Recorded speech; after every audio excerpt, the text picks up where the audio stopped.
Hi, and welcome into the studio. Have you ever wondered how to translate your imagery into a larger or smaller format? Well, in today's discussion, we'll talk about how to do that.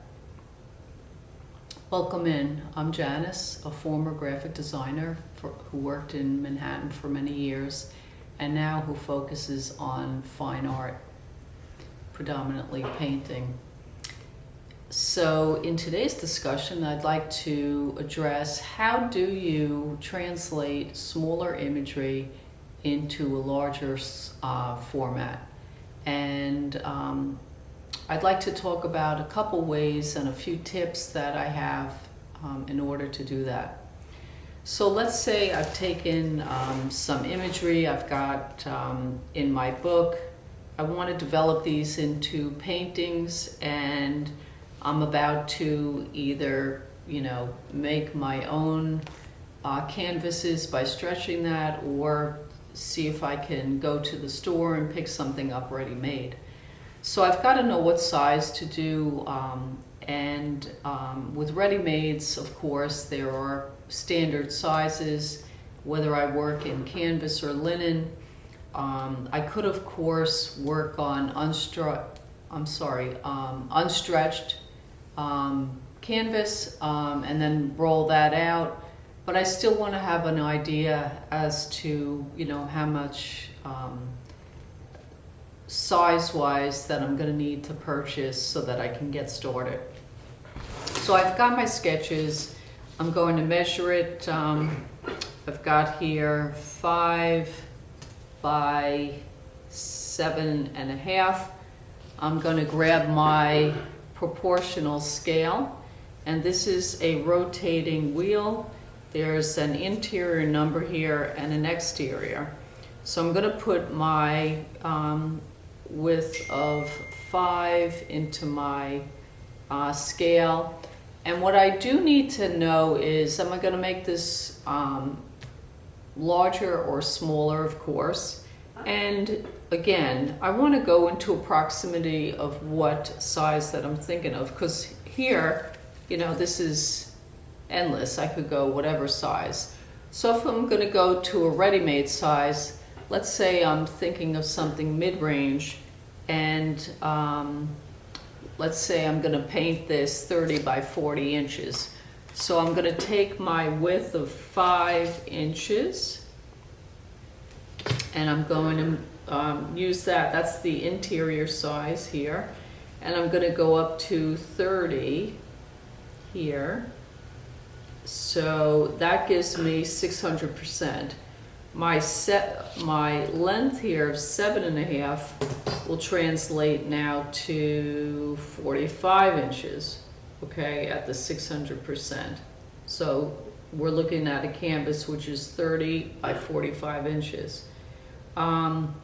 That's not really a standard size at the store. It's more like a 30 by 40. So if I'm thinking 30 by 40, something's got to give on my length here. So does my composition, is that going to hold up enough for me to crop this, whether it's cropping at the top of this or at the bottom, or crop a little bit, split that and crop top and bottom. But something's got to give, because I've got to crop about 3/4 of an inch or so to make that, to bring that down to the 40. So I come out with 6 5/8, where it was originally, I think I said 7.5. So I've got to make a decision here. I can either pick something up and where I'm comfortable with losing some of the imagery here, or I can custom make something that fits appropriately for the image as specified in this particular comp I've got in front of me. So that's a decision and a call that you'll have to make before, but it will give you the size. So let's say I want to first experiment, if I even like that size, I could take this, knowing that I need this enlarged at 600%, and I could simply go to one of the copy centers and I could get this runoff, whether it's in color or black and white, to even see how does this work out when I've got it at this size. Do I want to invest the time in that? And does the translation from this size to that size hold up? Does it work for me? Because if I'm going to increase or decrease my original composition, there is not that direct relationship necessarily with the composition. I can have, math is one thing where this is a given, this is a mathematical computation, so that's a given. But now there's another element to this, does this relationship of these components of color and space composition, does that hold up, or I'm going to readdress that while I'm working on the canvas? So, that's doable in the style that I work. Maybe it's not doable in the style in which you work. So you have to know your style and how you work best. Do you need everything kind of worked out beforehand, or can you roll with it and kind of develop that process as you go along? So because these relationships, when you increase, decrease, not necessarily stay the same. The color relationships will change. What I'm seeing here, is these relationships of color, but now that the balance will be different because I'm going to blow this up 600%, and now I've got, a lot more color in front of me, and it takes on a new aura. It's almost like it's a life of its own. These are values and their structures, and they have, their own entities. So with that, they're going to take up space and visual direction differently than, just seeing it here. But this computation will definitely get you to the size that you're considering. That's for sure, because this is, again, a mathematical computation. So again, if I want to even take a small portion of this, I can re-measure this, go back to my wheel. Let's say, I don't want this much on the side. I can, decide that if I want to go 4 inches wide, I do that on my interior here, because that's the shorter side. And let's say, I want to bring that up to, I don't know, doesn't matter. I want to bring that up to 40 inches. And then if I want to still keep the length here, 7.5, I'm up to 75 inches. So I can resize this any which way I decide. I don't have to use the entirety of this imagery. If I think that it's a stronger piece, when I crop it, I can just put those measurements into my proportional wheel. I can also use a piece of clear acetate, put that over my rendering, and draw a line which is angle to angle. So I'm intersecting this plane, and I'm going from one corner to the other. And then if I have any vertical, I can come in at any vertical intersection here, and then horizontal where this intersects. This area that I've now divided, that will be in proportion to this. So again, if I want to crop my imagery, this is another way to do it. I can come in and with that intersection here, and I'm now the vertical and horizontal plane. I can now come in and I've got, let's say, you know, I want to do a whole bunch of small canvases, and together they're going to comprise the shape that this larger, to make this larger image. So I want all those components to work and, you know, eventually stack up and make the one painting. So I have to know what size to do that. So I've got my, maybe you can see the lines here, and I'm just doing this small portion of the painting, and then I can pick up, I can again measure this 2.5 by 3.5. I can plug those values into my proportional scale. 2.5, let's say I want to make a, you know, monster painting. 2.5, and I want to bring it up to 30 inches wide.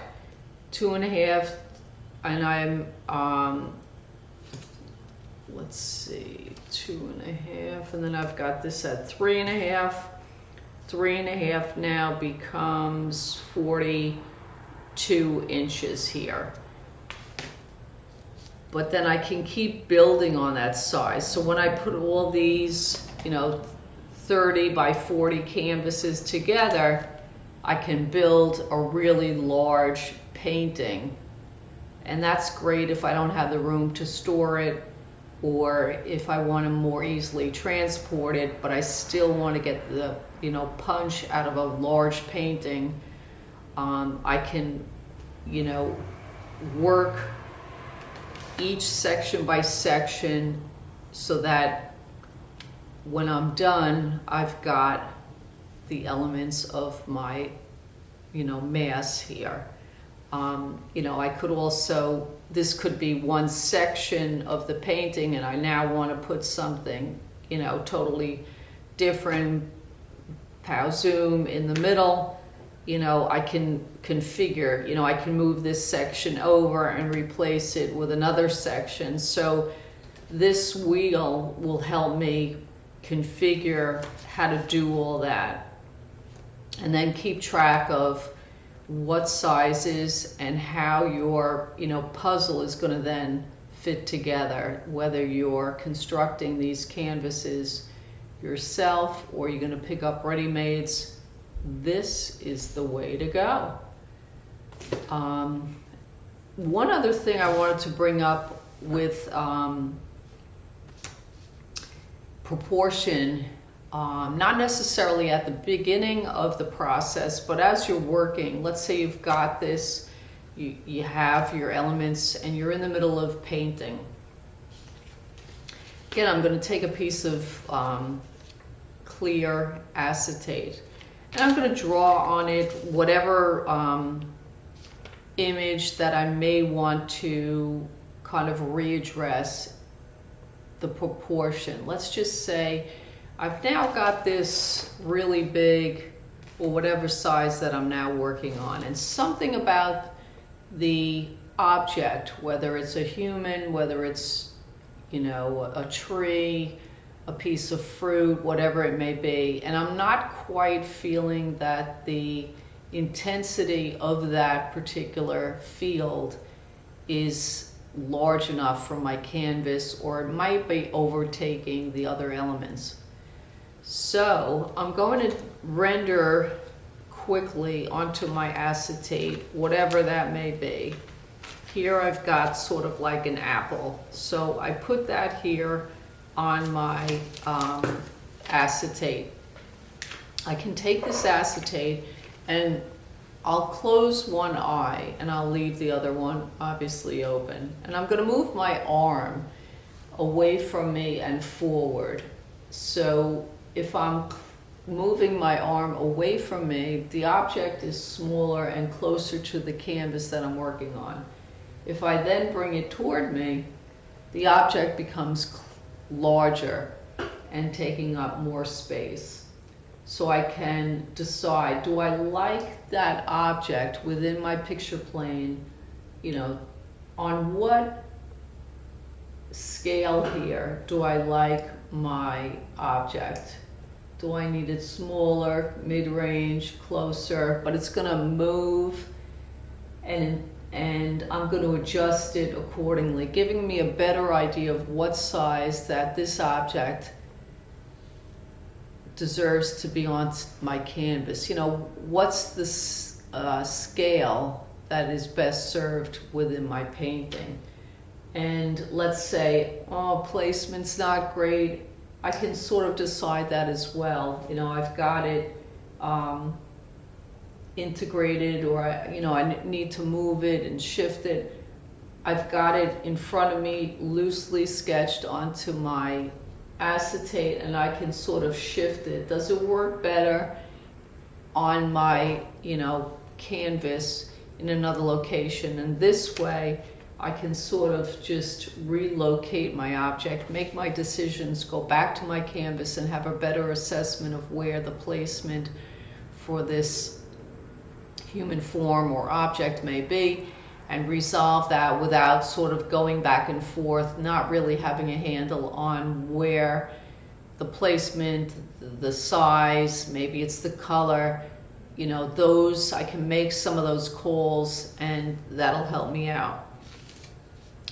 So, and just quickly, something else that I've addressed, enclosure, I've talked about this in previous videos. I'm in the middle of the painting and I've got my objects, and I still am not finding success.